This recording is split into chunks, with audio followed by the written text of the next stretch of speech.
e jovens que aqui vamos permanecer.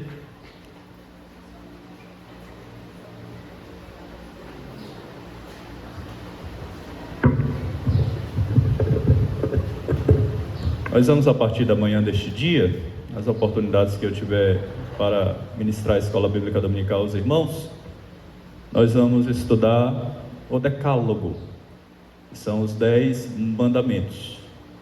Então nós vamos ver o Decálogo, qual é o seu significado, existe um conceito, qual é também a sua importância, a sua relevância para os dias atuais, e também quais são os motivos para obedecer.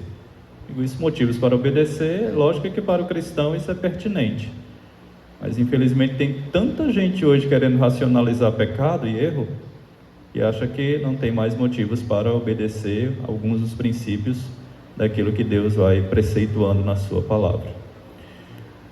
Acredito eu, Júlio, acho que eu vou precisar que você coordene aí a passagem, Sara, por favor. Tá bom? À medida que a gente for observando.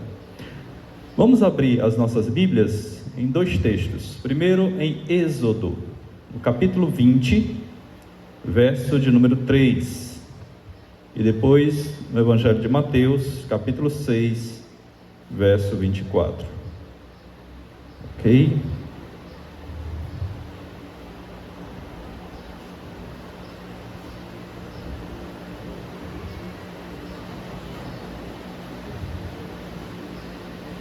Muito bem.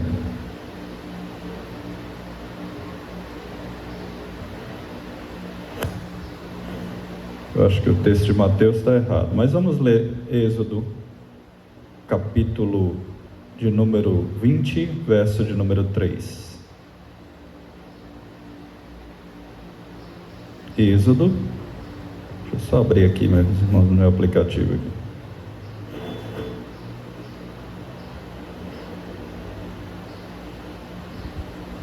Capítulo 20, verso de número 3.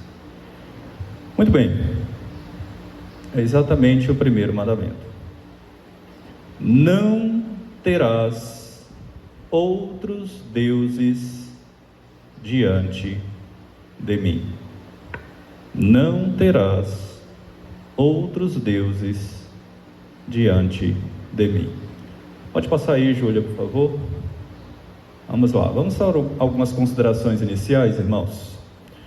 Muito bem, meus irmãos, as leis, elas foram e têm sido criadas para colocar ordem nas coisas e para que elas sejam de fato seguidas, respeitadas. As leis, elas foram e têm sido realmente colocadas, criadas, implementadas para organizar, estabelecer regras, porque se assim não for, ou caso contrário, a coisa vira um caos. E a gente já vê que com leis as coisas já estão realmente virando um caos, Imagine se não tivesse. Exemplo, vamos lá. Imaginemos nós se não tivéssemos leis de trânsito. Com as leis de trânsito, a turma já burla as leis, já avança sinal e por aí vai.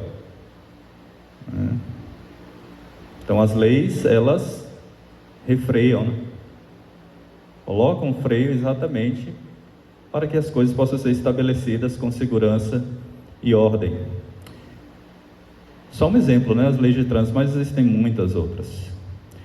Uma coisa que é muito importante nós percebermos dentro desse aspecto introdutório, consideração introdutória, é que como a lei ela vem de Deus, então ela vai refletir exatamente, irmãos, o caráter daquele que a legislou, daquele que é o autor da lei. Ou seja, o caráter daquele que criou a lei, que instituiu a lei. E quem criou a lei do Decálogo, nós sabemos, foi exatamente aquele que criou os céus e a terra e tudo que existe, as coisas visíveis e invisíveis. exatamente o nosso Deus. Portanto, irmãos, aqui nesse estudo, ou nestes estudos, à medida que a gente for trilhando, à medida que a gente for realmente caminhando nesses estudos, nós vamos perceber que esta lei, os 10 mandamentos, ela espelha para nós, ela mostra para nós exatamente, irmãos, o caráter daquele que a criou. Então, uma coisa é certa, desde já, a gente já pode considerar isso. Essa lei, ela é perfeita. Mas nós somos imperfeitos. E não temos a condição plena de cumprir perfeitamente esta lei. E precisamos de alguém que cumpriu perfeitamente esta lei. Esta lei, ela aponta para uma pessoa, Cristo, que cumpriu toda esta lei em nosso favor, em nosso lugar. Está claro isso, irmãos?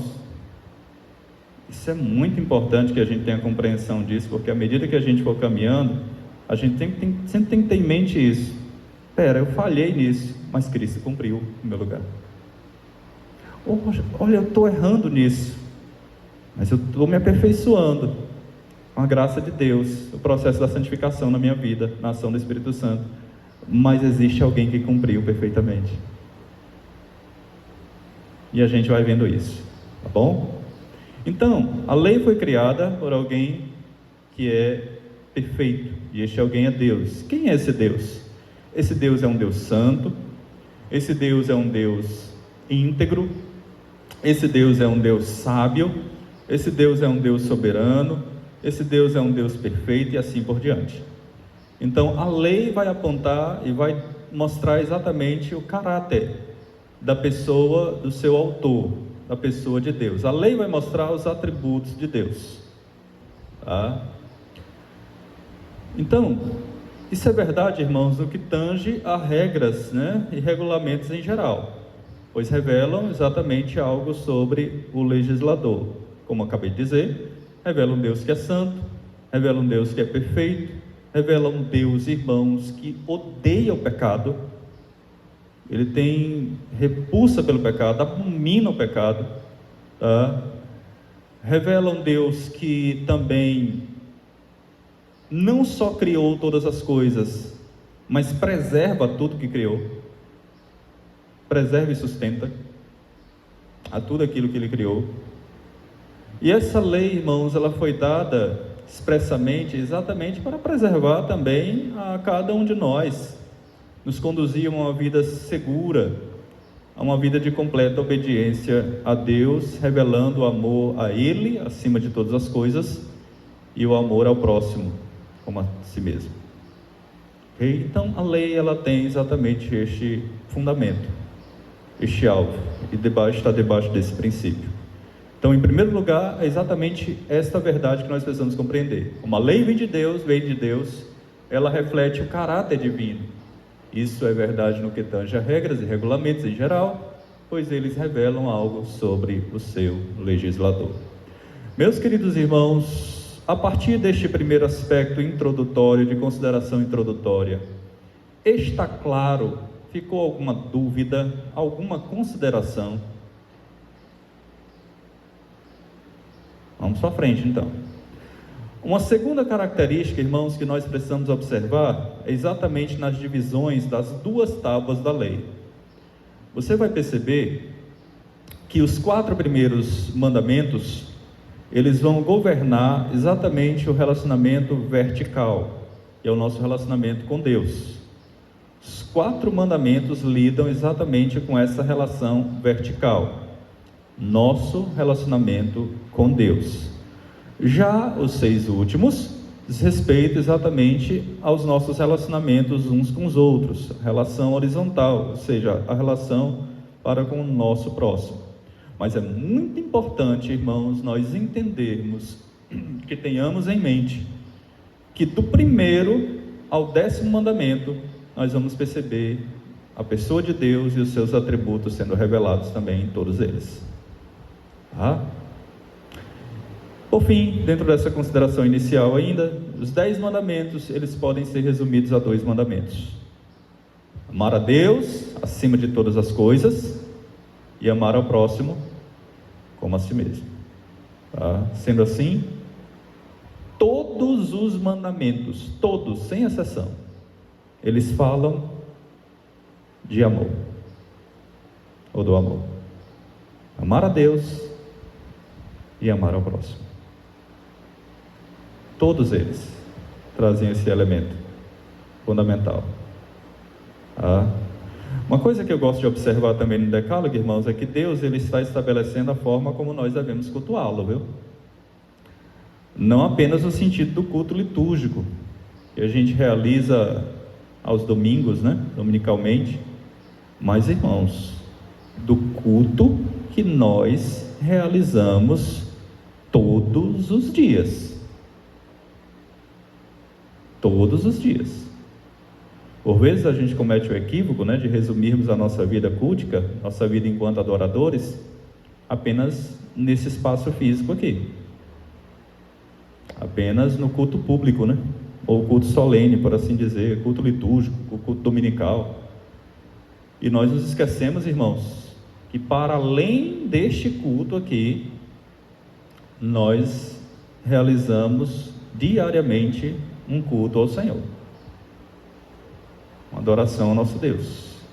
E esse culto, entendamos, irmãos, esse culto, fora dessas 4 paredes, também deve ser regido pelas leis do Senhor, pela lei do Senhor. E a gente não pode perder isso de vista, irmãos. Nós não podemos perder isso de vista. Porque a minha vida e a sua vida, enquanto cristãos, fora dessas 4 paredes, elas têm que testificar que nós realmente cultuamos ao Senhor lá fora também, observando essas leis e cumprindo-as para a glória de Deus.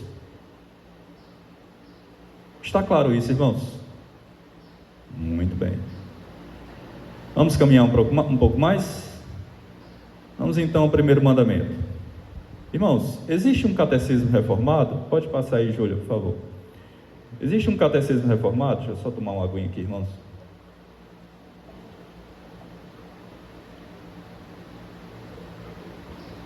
Muito bem. Existe um catecismo reformado, a saber, o catecismo de Heidelberg. Ele não é um dos que são adotados pela nossa igreja. A nossa igreja são adotados os catecismos de Westminster, né? O catecismo maior e o breve catecismo. Mas esse catecismo de Heidelberg, na sua pergunta 95, ela nos conduz ao seguinte questionamento: o que é idolatria? Lembre-se do primeiro mandamento. Lembre-se do primeiro mandamento, e aqui a gente faz uma conexão a essa pergunta. O que é idolatria?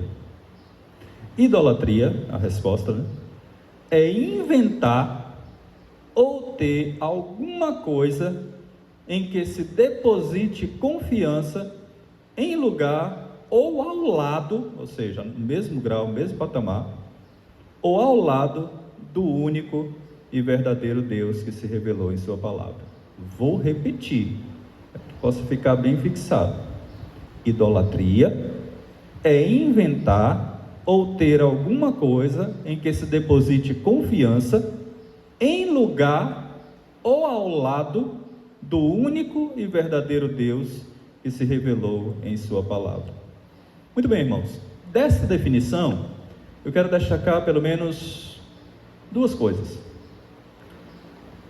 Primeira delas, irmãos, a nossa atividade, portanto a nossa ação, de por vezes querer criar falsos deuses, inventar, infelizmente após a queda, né, a gente tem essa faculdade que Deus nos deu para criar aquilo que não convém, que não agrada ao Senhor, e a isto seguir, e esse ponto ele é contemplado aqui nessa definição, e lamentavelmente muitas vezes nós criamos falsos deuses, e idolatramos eles. Uma outra questão, um outro aspecto do depósito, é o aspecto exatamente dessa questão que ele coloca aqui, ó, do depósito da nossa confiança em qualquer coisa que não seja o Senhor.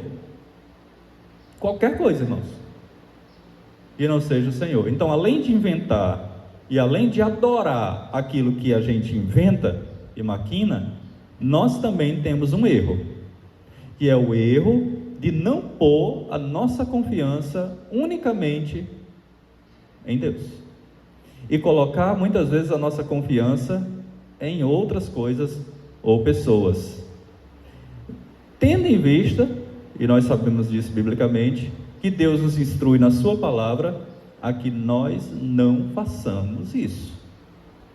O mandamento é muito claro. E aí tem a terceira questão, que muitas vezes a gente confunde e não deve ser confundido, porque Deus é muito claro disso. Irmãos, não é somente tirar Deus do lugar que a Ele pertence e colocar uma outra coisa ou pessoa, tá? Mas é ter justamente ou juntamente com o Senhor uma outra coisa, tá? Ou qualquer coisa mesmo, que esta coisa também seja alvo da nossa adoração e seja alvo da nossa confiança. E tudo isso, irmãos, toda essa questão aqui está posta, revelada na palavra do Senhor, como Deus condenando essas posturas. Então, essa definição que foi posta como um auxílio para as devocionais das famílias dos crentes, né, na pergunta do Catecismo de Heidelberg, ela é muito clara naquilo que propõe, no que diz respeito à questão da idolatria. E diante dessa definição posta aqui, cumpre-nos também, então, irmãos, olharmos para a Escritura Sagrada e percebermos exemplos disso. E nós temos vários exemplos, vários. Após a queda, irmãos, dos nossos primeiros pais, nós acabamos por perceber muitos exemplos de idolatria. Vários mesmo. Mas, ao mesmo lado, do outro lado, na verdade, nós temos muitos exemplos também de amor ao Senhor Jesus Cristo. E eu quero destacar aqui um dos exemplos que a Escritura destaca, que pode ser visto através da vida de Salomão. Salomão foi um homem que buscou o Senhor. Salomão foi um homem, no que diz respeito à sabedoria, ele realmente pediu de Deus a sabedoria. Quando Deus se aproximou de Salomão, né, e disse: pede o que queres que eu te darei, e ele pediu sabedoria a Deus. Foi um homem extremamente sábio, mas, irmãos, na sua vida, na sua biografia, tem um ponto que não é bom. Tem um ponto em que ele foi reprovado, dentre outros, né? Quando a gente observa o registro que está lá em 1 Reis, no capítulo 11, dos versos de 1 a 25, nós vamos perceber exatamente que Salomão quebrou este mandamento de Êxodo 20, verso 3. Ele se apegou, irmãos, pelo coração, em amor, àquilo que ele não podia se apegar. Não deveria. Isso posto, dessa forma, seu coração ele foi corrompido.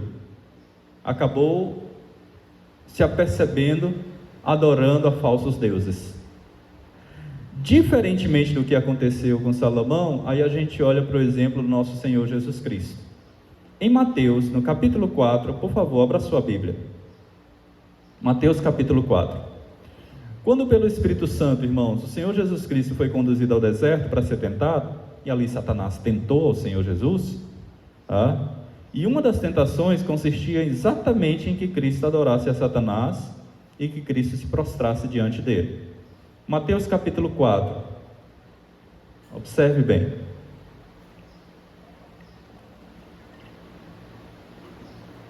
A partir do verso 8, nos dito o seguinte, levou ainda o diabo a um monte muito alto, mostrou-lhe todos os reinos do mundo e a glória deles, e lhes disse: tudo isto te darei, se prostrado me adorares.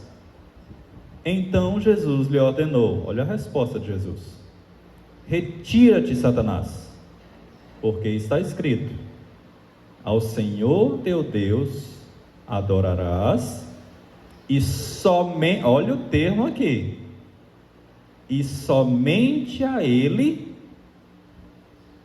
darás culto. Então, Cristo não quebrou esse mandamento, irmãos. Pelo contrário, Ele ratificou aquilo que já estava posto e mostrou que há somente um Deus que deve ser adorado.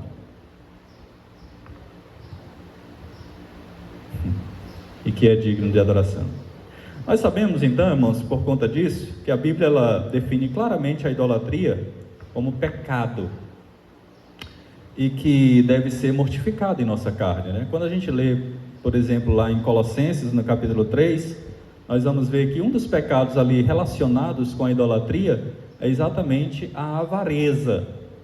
A avareza, ela é uma das, não a única, mas ela é uma das manifestações, irmãos, né, desse aspecto da idolatria. E no contexto ali em que Paulo ele instruía aos seus leitores, ele mostrava exatamente que eles deveriam mortificar a carne exatamente deste pecado, da avareza.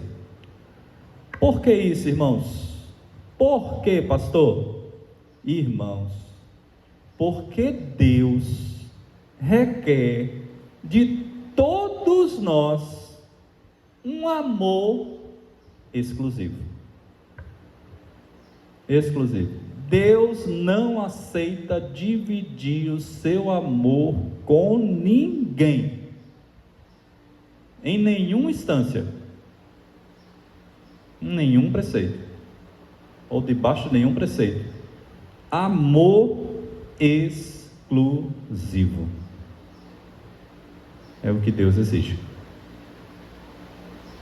de cada um de nós. Mas aí já vem um problema, né? Porque quando a gente vai aferir o nosso coração, e se a gente for bem sincero, a gente percebe que a gente está num débito muito grande para com Deus. Porque nós temos devotado amor, muitas vezes, a muitas outras coisas, senão no mesmo grau ou patamar que o Deus, mas por vezes até com mais intensidade do que o amor a Deus. Nós vamos ver isso mais à frente, tá? Muito bem, eu quero fazer uso agora das perguntas dos nossos catecismos, catecismo maior e catecismo, breve catecismo, e aí a gente vai observar quais são os deveres exigidos no primeiro mandamento, quais são os pecados proibidos no primeiro mandamento. Tá bom? Qual o mandamento? A gente sabe, não terás outros deuses diante de mim. Pode passar aí, Júlio, por favor. Pode passar o próximo, por favor. A segunda pergunta, então. Quais são os deveres exigidos no primeiro mandamento? Nós vamos ver, então, a partir de agora. Tá? Existe mandamento, existem deveres a se cumprir e existem pecados que são proibidos no mandamento e em cada mandamento. Mas eu pergunto, irmãos, até aqui está claro? Ficou alguma dúvida, alguma colocação? Está claro, irmãos? Feito? Vamos caminhar um pouco mais. Quais são os deveres exigidos no primeiro mandamento? Lembre-se, é uma lei. Se é uma lei, ela tem exigências para que se cumpra. Então vamos ver o que essa lei exige, o que este mandamento exige. E aí a gente precisa ir aferindo o nosso coração. Você afere aí o seu, eu afere aqui o meu, bom? Os deveres exigidos do primeiro mandamento são conhecer e reconhecer a Deus como único e verdadeiro Deus e nosso Deus, adorá-lo e glorificá-lo como tal. Até aqui parece que está tudo bem, né? Vamos lá. Pensar e meditar nele, lembrar-nos dele, altamente apreciá-lo, honrá-lo, adorá-lo, escolhê-lo, amá-lo, desejá-lo e temê-lo, crer nele, confiando, esperando, deleitando-nos e regozijando-nos nele, ter zelo por ele, invocá-lo, dando-lhe todo louvor e agradecimentos, prestando-lhe obediência, é o que está aí? Toda a obediência. Vamos mais à frente. E submissão do homem todo, ter cuidado de o agradar em quê? Em tudo. Não dá margem não, irmãos. Ter cuidado de o agradar em tudo.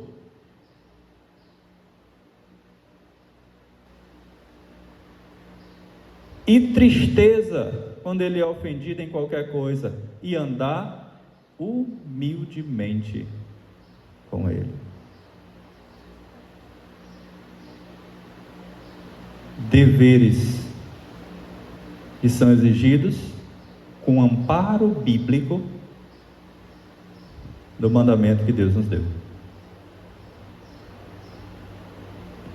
Vamos agora para os pecados proibidos no primeiro mandamento, e aí a gente vai alargando aí e aferindo nosso coração.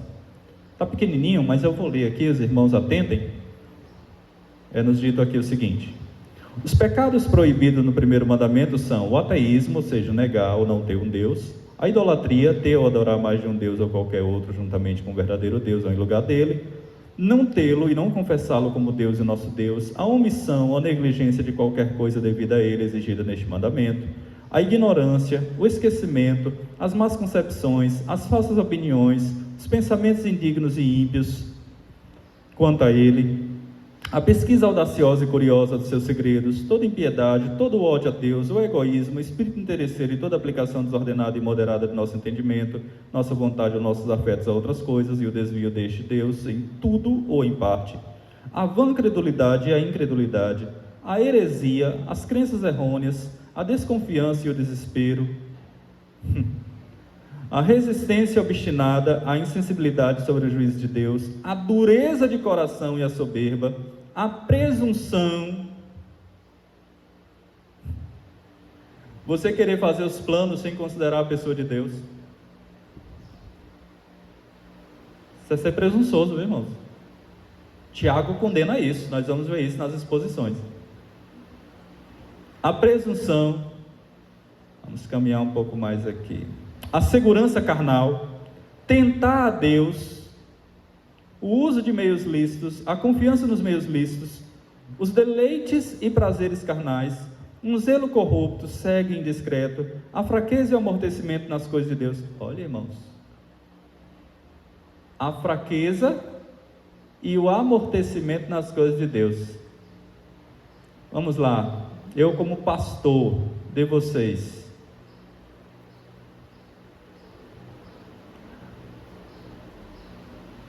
eu tenho, irmãos, que prestar contas a Deus, que é o meu e o supremo pastor de cada um de nós aqui. E eu sirvo a Deus servindo a vocês. E eu tenho que servir da melhor forma possível, porque eu estou servindo a Deus. Eu não posso vir aqui para os irmãos e dar água com açúcar. Tem que ser conteúdo fundamentado, estudado, aprofundado, logicamente que é aplicado com a simplicidade devida e de forma entendível, mas a gente tem que se esmerar para dar o melhor para Deus e alimentar as suas ovelhas com verdadeiro aprisco. Irmãos, maldito é aquele que faz a obra do Senhor relaxadamente. E perceba que o mandamento mostra exatamente essa questão aqui, irmãos. A fraqueza e amortecimento nas coisas de Deus. Se eu vou ensinar para as crianças, eu vou ensinar do melhor que eu posso e vou me preparar da melhor forma possível. Se eu vou cantar, se eu vou tocar, eu vou ensaiar e muito. não é uma performance, é porque Deus merece o melhor e toda a glória é dada a Ele. Quando não fazemos isso, não partimos dentro desse pressuposto, nós estamos quebrando esse mandamento, irmãos. E alguns outros também, viu? Vamos lá. A alienação, a apostasia de Deus, orar ou prestar qualquer culto religioso aos santos, anjos ou qualquer outra criatura, todos os pactos com Satanás, consultá-lo e dar ouvido às suas sugestões, tornar os homens senhores da nossa fé e consciência, fazer pouco caso, desprezar a Deus e aos seus mandamentos, resistir ao seu espírito ou entristecê-lo, o descontentamento e a impaciência com as suas dispensações, acusá-los estultamente dos males com que ele nos aflige, e atribuir o louvor de qualquer bem que somos, temos ou podemos fazer à sorte, aos ídolos, a nós mesmos ou qualquer outra criatura. Muita coisa, né? O leque se abre, né? Ele é grande. Muito bem, irmãos, eu gostaria então que nós olhássemos para esse mandamento e nós considerássemos lições que creio ser muito importantes para nós na medida em que nós consideramos este mandamento. Por favor, Júlia. Muito bem. Uma pergunta natural seria exatamente esta, né? Pastor, por que este é o primeiro dos mandamentos? Por que Deus começa exatamente com este? Por que Ele não começou com outro? Mas por que Ele começou exatamente com este? Não poderia ser outro, por exemplo, como não farás para ti, né, nenhuma imagem de escultura? Na verdade, irmãos, o primeiro mandamento, ele vem antes de todos os outros ou os demais, porque ele é como se fosse a coluna de sustentação. Todos dependem exatamente deste mandamento aqui. Esse mandamento, irmãos, ele é como que o fundamento de todos os outros demais mandamentos. A nossa obrigação para com Deus é a fonte, é a base das demais obrigações. E a obrigação, e na verdade ela é a obrigação primária, irmãos, e deve ser a obrigação primária da nossa vida. Trocando em miúdos, irmãos, nós podemos dizer que o primeiro mandamento, ele é como se fosse o alicerce desse grande edifício, chamado de os 10 mandamentos. Então é por isso que ele começa exatamente com este aqui. Não há como a gente cumprir todos os demais se a gente falhar nesse. Não há, irmãos.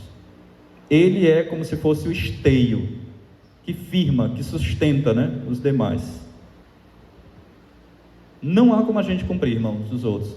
Deixa eu dar um exemplo aqui bem claro. Digamos que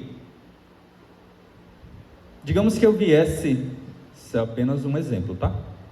Digamos que eu viesse a trair a minha esposa, tá? Acabar quebrando a aliança de pacto com ela e ser infiel a ela. Em primeira instância, eu descumpri ou eu entristeci, primeiramente, a quem? A Deus. A Deus. Porque eu deixei de amar a Deus,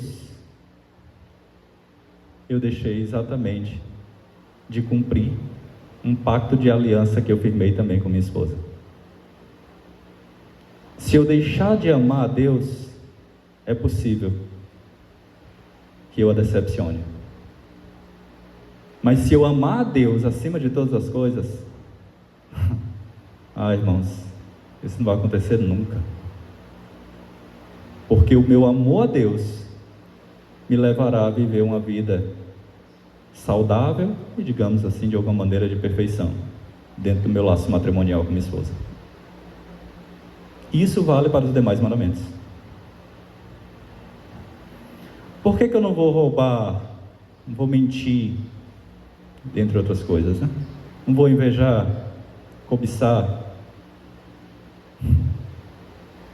Pelo meu amor a Deus acima de todas as coisas. Está claro isso, irmãos?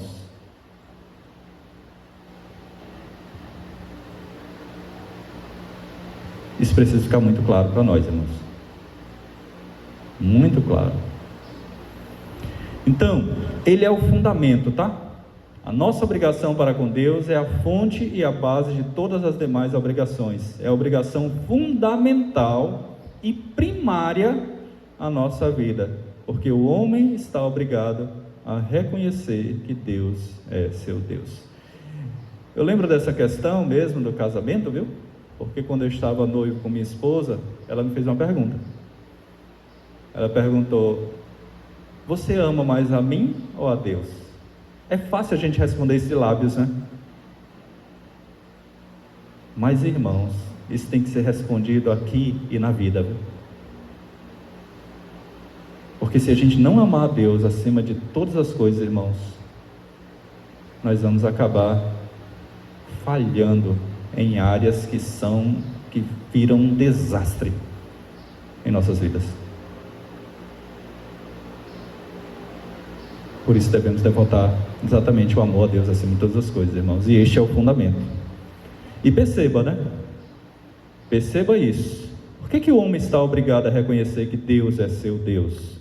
Porque Deus é o seu Criador, e ao criar o homem, Deus o fez para ser o seu Deus e, portanto, ser adorado.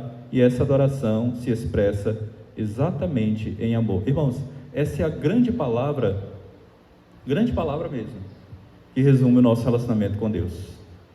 Então, quando a gente admite esse aspecto aqui inicial, a gente está admitindo que a base, irmãos, a base para qualquer questão de moralidade que nos regula em nossos procedimentos, está na existência exatamente de um único Deus, verdadeiro Deus, e nenhum outro. Assim sendo, meus irmãos, se eu extrair o primeiro mandamento, vamos lá, eliminou o primeiro mandamento, o que acontece com os outros? Ficam soltos. Ficam soltos. A gente não pode tirar esse primeiro mandamento, a gente não pode extrair, porque ele é, como eu disse para os irmãos, o esteio da moralidade da lei do Senhor. Ele é de fato isso, irmãos. A lei, como disse inicialmente, ela foi criada, ela foi promulgada por alguém e revela exatamente o caráter. Então, tem que ser um ser. É por isso que o primeiro mandamento se dá exatamente nesses termos: Deus, o único Senhor, e só a Ele que nós devemos adorar. Então ele é a base, é o fundamento para todos os demais mandamentos. Irmãos, se a gente errar nesse, todos os demais vão estar comprometidos. Ok? Até aqui, irmãos, está claro? Ficou alguma dúvida? Presbítero?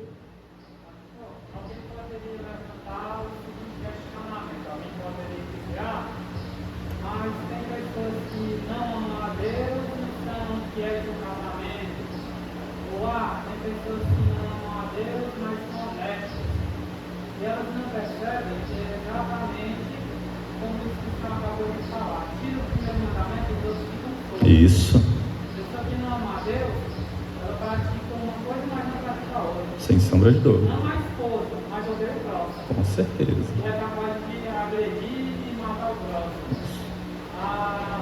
Não a esposa, mas não os pais, não respeita os pais, não cuida dos pais.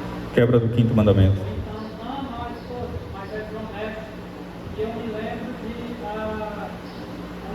Ananias e Safira, lá em Amós, um casal, né? E de comum acordo, vendem aquele terreno e entregam só metade do preço e vendem.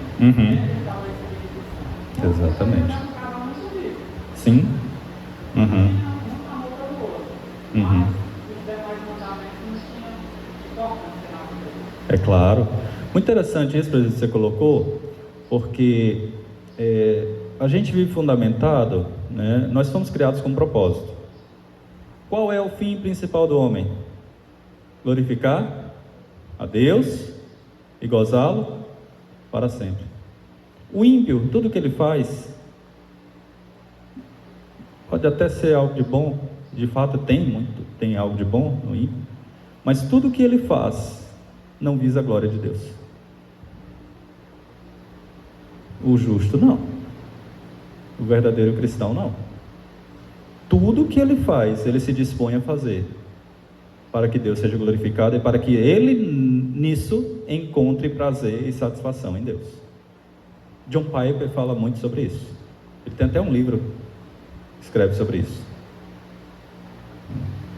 Então, tudo que o ímpio faz, por mais que seja bom, né, cuidar da esposa, cuidar dos filhos, ser um bom empregado, ele faz, mas para o seu próprio deleite, para o seu próprio prazer, para o seu próprio eu.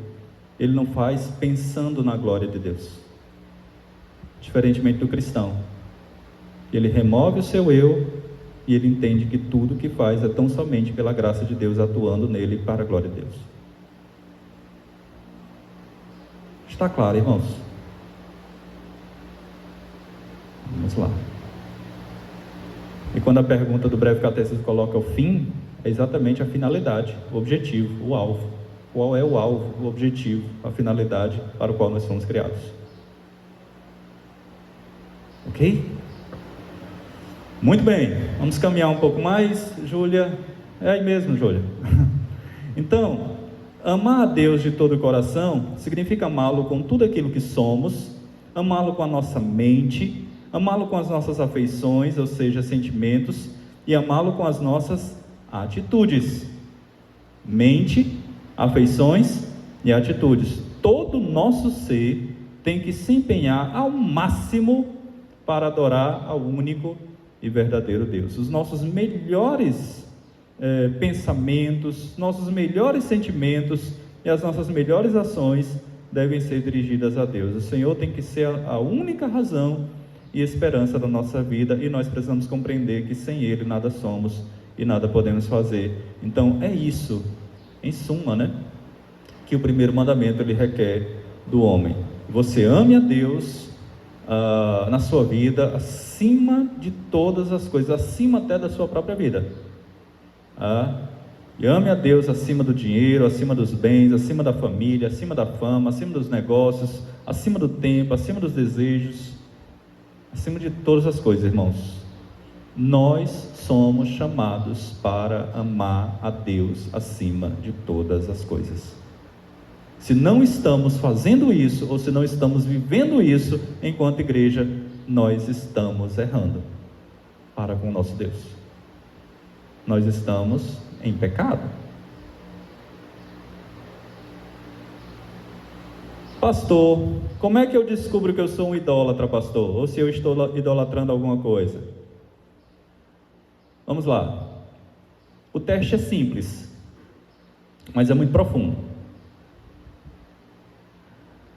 Primeiro teste, a prova. E tem uma contraprova, viu? Primeiro teste, a prova. Teste do amor. Como é esse teste do amor, pastor? Júlia, passa aí, por favor. Orígenes, irmãos, lá no século III, Orígenes escreveu o seguinte, abre aspas, tá?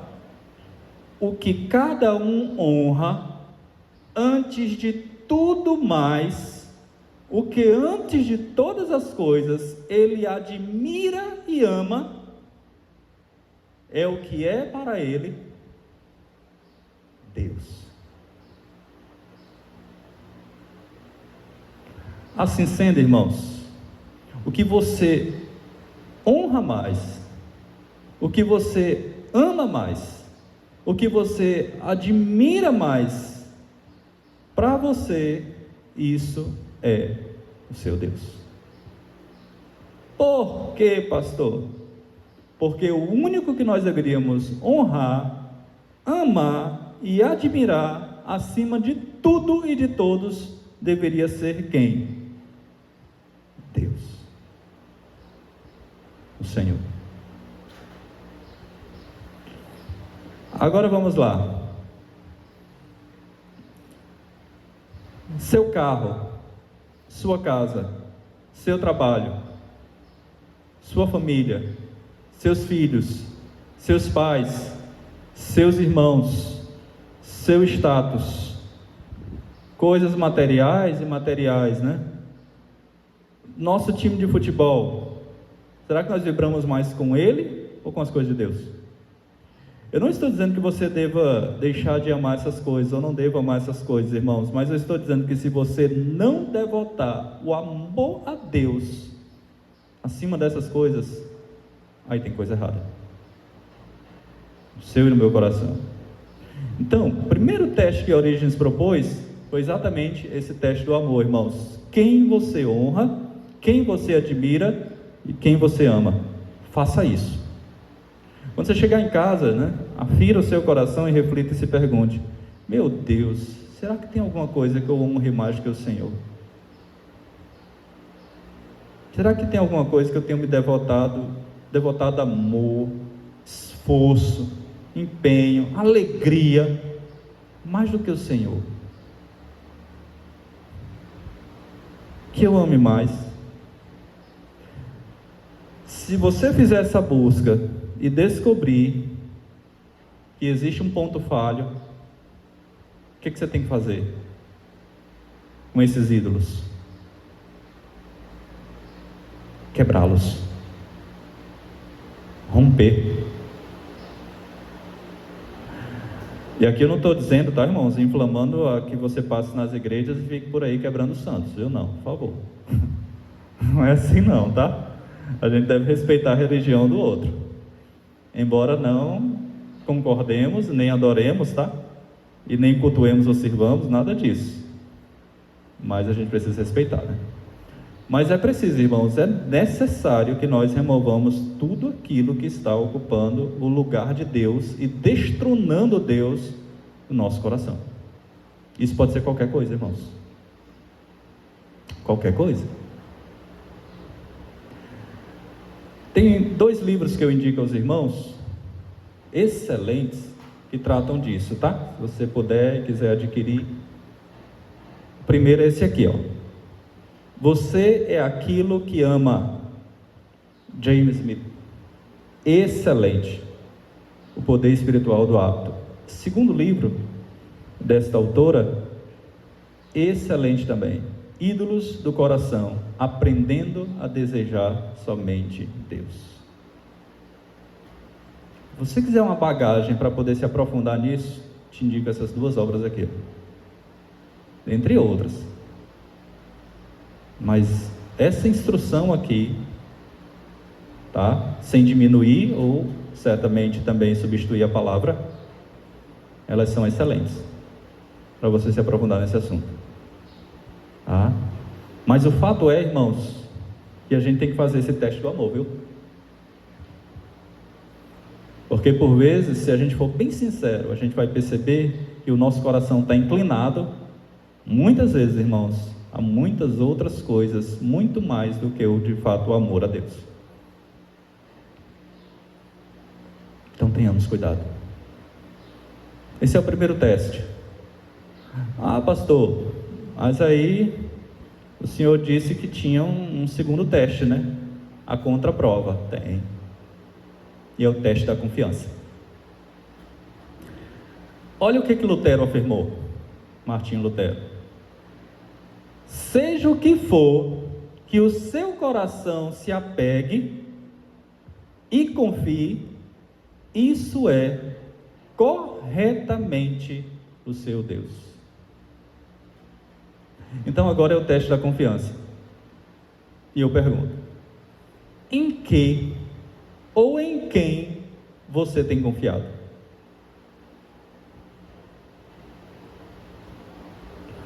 Aí a pessoa pode dizer, né? Eu confio no dinheiro. Eu vou encher meu bolso de dinheiro, a conta bancária, a poupança, porque se eu tiver dinheiro eu estou bem. Pois é. Tem gente que tem dinheiro, confia nele, de uma hora para outra morre e deixa tudo.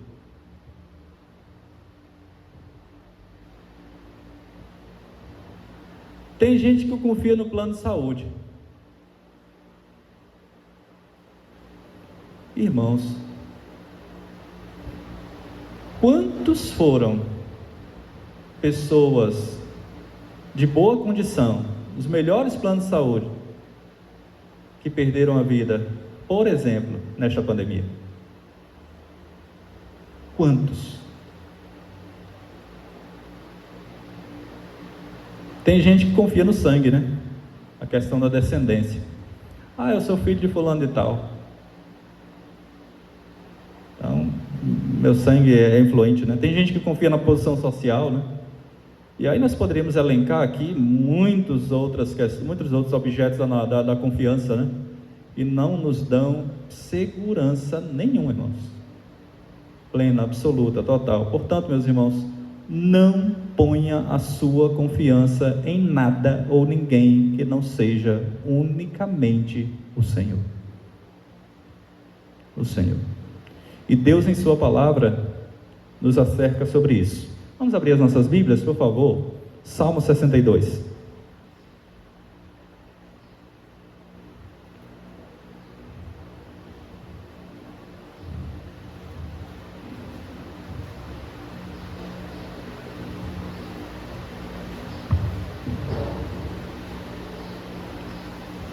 Salmo 62. Olha só. A partir do verso 5. Somente em Deus, ó minha alma, espera silenciosa, porque dele vem a minha esperança. Perceba que no verso 1, já no início, ele começou dizendo assim, ó: somente em Deus a minha alma espera, ó minha alma espera silenciosa, porque dele vem a minha salvação. Verso 5 ele diz: somente em Deus a minha alma espera silenciosa, porque dele vem a minha esperança. Só ele é a minha rocha e a minha salvação, e o meu alto refúgio, não serei jamais abalado. De Deus dependem a minha salvação e a minha glória, estão em Deus a minha forte rocha e o meu refúgio. Confiai nele, ó povo, em todo tempo. Derramai perante ele o vosso coração, Deus é o nosso refúgio. Somente vaidade são os homens plebeus, falsidade os de fina estirpe, pesados em balança, eles juntos são mais leves que a vaidade. Agora olha a recomendação do salmista: não confieis naquilo que extorquis, nem vos vanglorieis na rapina. Se as vossas riquezas prosperam, não ponhais nelas o coração. Tem gente que confia, irmãos, na inteligência, na experiência. Meus irmãos, nada disso nos dá uma total confiança. Por mais belas essas coisas possam parecer, nada disso nos dá verdadeira e plena confiança. Uma hora a gente tem, a qualquer momento a gente pode perder. A gente só não pode perder aquele pelo qual a gente depende de todas as coisas, inclusive que tudo isso vem dele, que é o Senhor.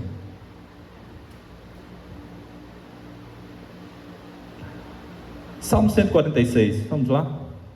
Abra agora no Salmo 146.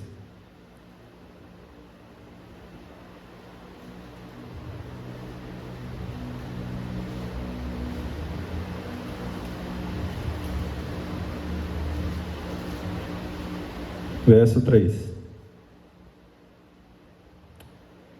Não confieis em príncipes, nem nos filhos dos homens, em quem não há salvação. Olha, irmãos, eu vi isso recentemente, viu? Tem muita gente, ou teve, confiando nos governantes, viu? Irmãos, vai cair, porque essas pessoas são falhas. Vai cair. Essas pessoas, por exemplo, vão morrer, e aí você vai morrer com elas? E olha o que diz o texto ainda além disso: sai-lhes o espírito e eles tornam pó, nesse mesmo dia perecem todos os seus desígnios. Agora olha a recomendação do salmista: bem-aventurado, muito feliz, mais que feliz, aquele que tem o Deus de Jacó, o seu auxílio, cuja esperança está no Senhor seu Deus. Quem é esse Deus? Que fez os céus e a terra, que fez o mar e tudo que neles há, e mantém para sempre a sua fidelidade. Confiou em homens? Homem te prometeu algo? Lá na frente ele pode falhar.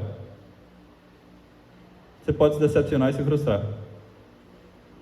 Mas existe um Deus que nos dá promessas preciosas na sua palavra.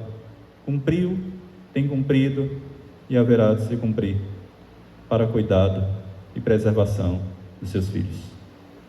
Ele mantém para sempre a sua fidelidade, inclusive a maior de todas as bênçãos, a salvação em Cristo Jesus. Uma vez salvo, salvo para sempre. Não há como perder a salvação.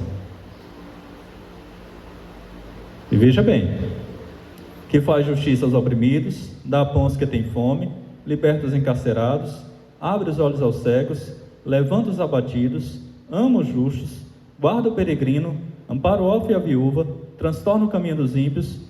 O seu reino reina para sempre, o seu reino é de geração em geração. Vale a pena, irmãos, e é necessário confiarmos nesse Deus e pôr nele e somente nele toda a nossa confiança. Agindo assim, nós estamos cumprindo exatamente este mandamento. Está claro, irmãos? Ficou alguma dúvida? Alguma colocação a mais? Muito bem. Pode passar aí, Júlia, por favor. Bom, irmãos, eu não vou mais me ater aqui nesses aspectos, porque o nosso tempo já está bem avançado, mas eu quero observar apenas uma questão aqui, tá bom? Na letra E. O último pecado aqui condenado, ou proibido no último mandamento, é tentar a Deus. E tentar a Deus significa agir deliberada ou descuidadosamente de maneira ímpia ou tola, contrariando a bondade e o poder de Deus para nos guardar dos problemas que nos advêm em decorrência das nossas atitudes. Vamos lá. Lá em Fortaleza eu morei, um exemplo aqui, tá? Quando eu estava em Fortaleza, já um pouquinho distante, depois eu me mudei para um pouquinho mais afastado, 27 quilômetros de Fortaleza. Quando eu morei em Fortaleza, num bairro, no próprio bairro da Aerolândia, eu morava numa rua que era muito perigosa. Muito perigosa mesmo. Você chegasse lá depois das 10 horas da noite, olha, o risco de ser assaltado era grande. Irmãos, vamos lá. Se eu sei que na minha região tem assaltos, se eu sei que há o risco da casa ser invadida, roubada, e eu deliberadamente saio e deixo tudo aberto, não tranco as janelas, não fecho as portas, não aciono o alarme, não solto o cachorro, para ficar vigiando, e aí eu digo, não precisa disso não, Deus vai guardar, Deus vai proteger. O que eu estou fazendo? Tentando a Deus.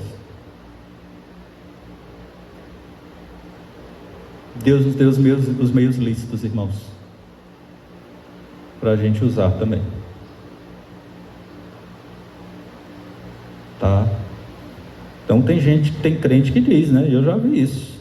Não vou fazer um teste de Deus, né? Ou com Deus. Se Ele não me salvar, eu vou pular aqui nesse mar, mesmo sem eu saber nadar, eu vou pular. Se Deus quiser me salvar, Ele salva. Faço não. Você vai se afogar, vai morrer. Não, eu não vou no médico não. Não vou tomar remédio não. Deus vai me curar. Faço não, meu irmão. Não vou tomar vacina não. Deus vai me curar. Tome. Deus cura pelos meios ordinários, extraordinários também. Mas Deus deu aos homens inteligência, capacidade, para que sejam instrumentos usados por Deus para o nosso próprio bem. Não vamos tentar a Deus, irmãos. Vamos confiar naquilo que Ele colocou em nossas mãos e tem colocado em nossas mãos para o nosso próprio benefício. Próprio benefício. Está claro isso, irmãos? Muito bem. Muito bem. Então, o pecado proibido neste primeiro mandamento é não tentar a Deus, tá? As coisas estão bem resumidas aqui. Vamos para um aspecto da fundamentação bíblica? Por favor, Júlia, pode passar aí. Primeira coisa, irmãos. Primeira coisa. Nós devemos conhecer e reconhecer que Deus é o único Deus. Amá-lo de todo o nosso coração e andar em submissão a Ele. Eu não vou ler todos os textos, nós não temos tempo para isso, mas por favor, abra sua Bíblia em 1 Crônicas, capítulo 28, verso 9.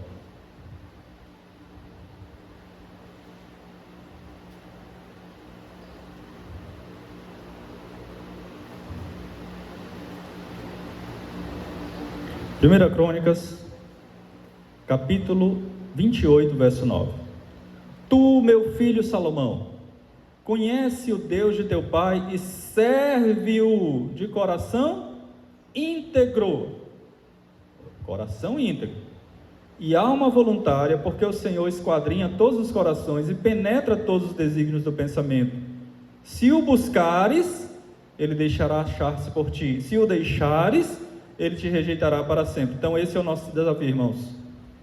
Servir a Deus de maneira íntegra. Quero selecionar apenas um outro texto, ainda nesse primeiro ponto. Por favor, abra sua Bíblia em Miqueias, capítulo 6, verso número 8. Miqueias, capítulo 6, verso de número 8.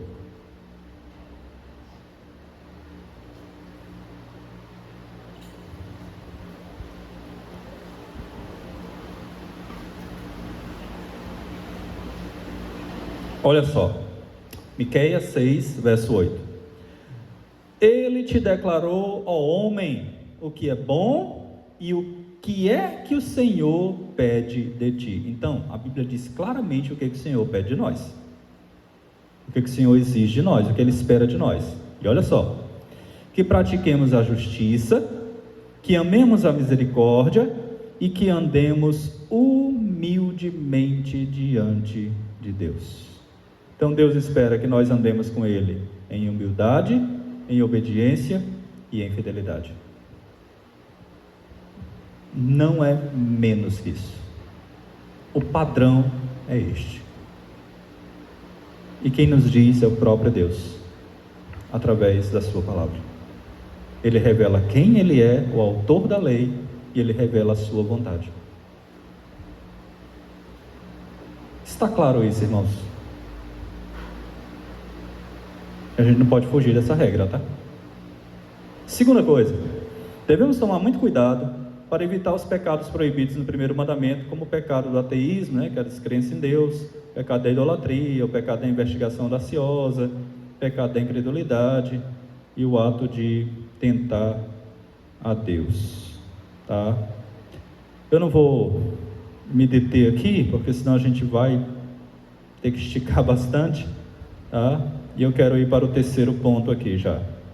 Devemos servir a Deus na certeza de que nós estamos fazendo isso diante da sua face. É o que os reformadores chamavam de o corandel, né? Corandel. É uma expressão que quer dizer diante da face de Deus. Diante da face de Deus. Então nós temos que ter uma consciência, irmãos, de que em todo tempo, em todos os lugares, nós estamos diante da face de Deus.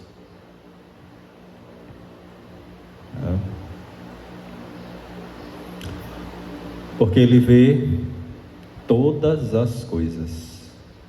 Vamos abrir as nossas Bíblias só em um texto aí, 1 Crônicas 28, verso 9. 1 Crônicas de novo. Agora capítulo 28, verso 9.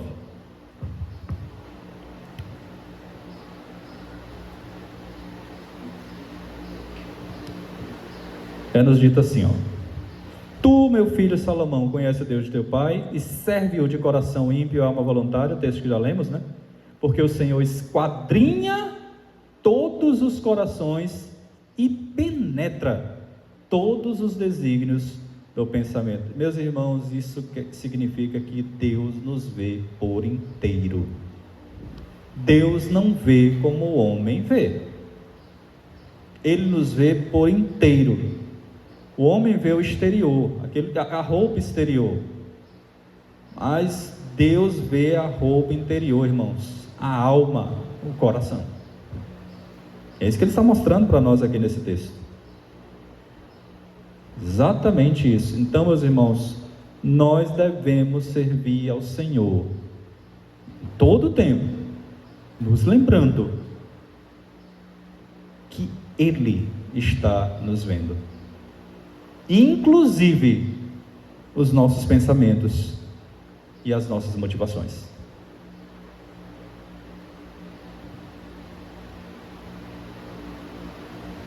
Tá? Vamos lá, vamos para as aplicações finais. É interessante que a gente tem um exemplo muito forte na Bíblia, né? Sobre isso. Quando você olha para a história de Davi, quando você percebe aquele pecado dele com Batseba, né? Ele adulterou lá com Batseba. Para esconder o seu pecado, ele trouxe lá o marido, né? Batseba. Trouxe da guerra, né? Para que o marido fosse para casa, se deitasse com a sua esposa. E ele queria que todo mundo pensasse que o filho era dele, né? Não de Davi, mas do marido, né? De Batseba. Mas aí o marido não foi. E aí o que Davi fez? Mandou assassinar o marido, né? Colocou lá na frente da batalha, né?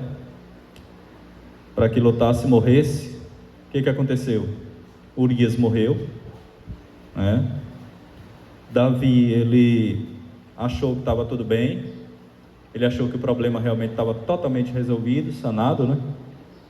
Aí trouxe Batseba para morar lá dentro do palácio. Pronto, tudo resolvido. Mas a Bíblia fala assim, irmãos: porém, o que Davi fez foi mal aos olhos do Senhor.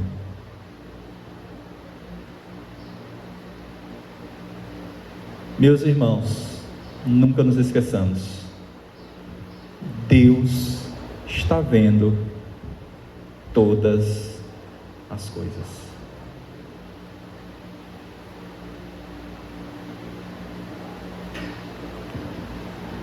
Não adianta, irmãos, nós querermos enganar Deus. Nós podemos enganar os homens, mas não vamos nunca conseguir enganar Deus. Nós podemos enganar alguns homens por algum tempo, mas nós não podemos enganar todos os homens em todo o tempo.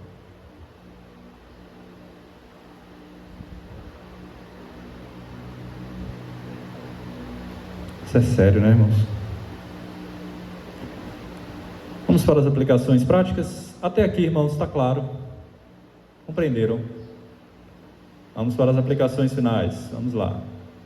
Primeira coisa, irmãos: busque amar a Deus de todo o seu coração, de toda a sua alma, de toda a sua força, com todo o seu entendimento, e faça de Deus o seu único fundamento e o seu único propósito na vida. Entenda que foi para isso que Deus nos criou, irmãos, com essa finalidade, né? Com esse propósito, tá? Eu gosto daquele versículo de Eclesiastes, quando Salomão, já no final da sua vida, ele diz: o grande segredo da sua vida é: teme a Deus e guarda os seus mandamentos. Eu gosto, aprecio muito esse versículo, né? E eu pergunto nessa manhã, irmãos, nesta manhã, será que realmente nós temos vivido debaixo desse padrão? Tem um compositor alemão, não sei se vocês já ouviram falar, Johann Sebastian Bach. Johann Sebastian Bach, acho que esse é o nome dele, né? Pois bem, todas as músicas que Bach ele iria compor, lá no final da música, ele botava a seguinte sigla: SDG. Somente a Deus a glória. Ele fazia isso, irmãos. Só lhe deu glória.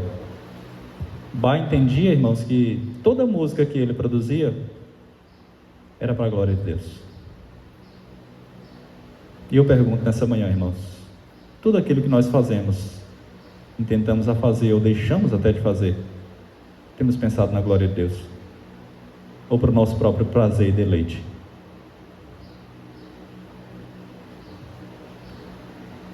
Não nos esqueçamos, irmãos, Deus vê o nosso coração e conhece a verdadeira motivação. Cuidado para não adorar falsos deuses, né? Você também não pode adorar luxúria, fama e, acima de tudo, você mesmo. Não divida a glória que pertence a Deus com outros deuses estranhos. Segunda e última coisa, na verdade: viva todos os seus dias diante da face de Deus. Sirva a Deus, sabendo que você está diante dele, e a ele prestará contas da sua vida. Não queira fazer nada escondido, irmãos, porque Deus, ele vê todas as coisas, conhece todas as coisas. Deixe-me encerrar este estudo dizendo o seguinte: todos nós, irmãos, todos nós já quebramos esse mandamento, sem exceção. Todos nós já quebramos esse mandamento. Mas houve um homem que cumpriu perfeitamente este mandamento em nosso lugar. Perfeitamente. Esse homem foi e é o Senhor Jesus Cristo. E Ele pode nos dar graça para que nós possamos cumprir este mandamento.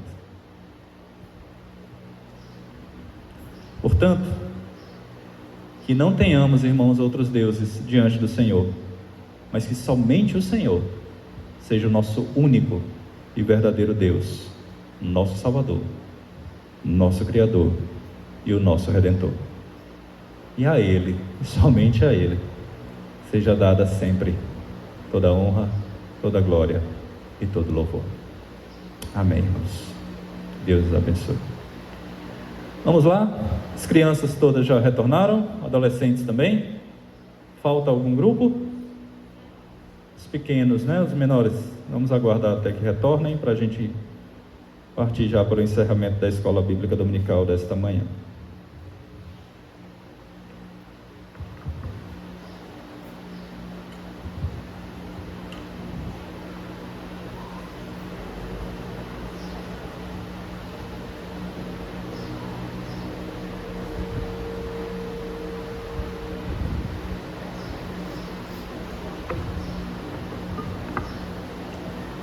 Irmãos, esqueci de dizer no início, eu estou fundamentando esses estudos em um material de um ex-professor meu e também nessas obras, tá?